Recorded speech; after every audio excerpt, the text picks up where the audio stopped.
La informació que ens van donar en aquesta reunió va ser gairebé nul·la. Un llistat de treballadors que d'entrada ja coneixíem, senzillament repassant els calendaris del 2020 ja veiem quins treballadors hi havia a la residència. El ritme de les negociacions ja veieu quin és, que dia pas en empeny. Estan decidits a fer el traspàs el dia 31 de desembre. Volem que l'hospital vagi a l'ICS, no una empresa privada.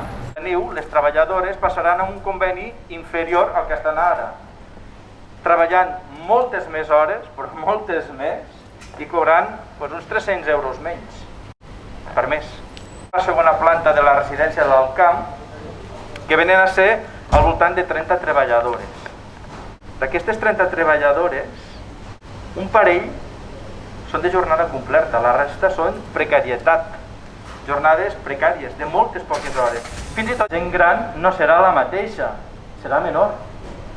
Hi haurà menys treballadors.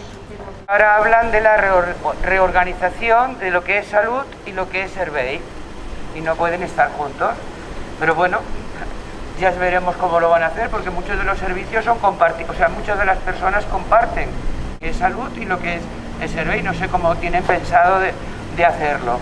Está claro que vienen, bueno, pues a precarizar más las condiciones de trabajo de las compañeras de la residencia del Alcamp.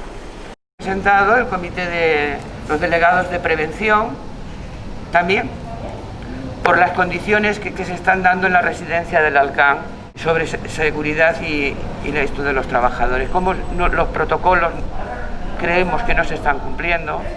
En seguridad y prevención cada día están peor, y que si no nos espabilamos y si no hacemos un poco de presión, vamos a ir pues cada día más para atrás y peor, ¿no?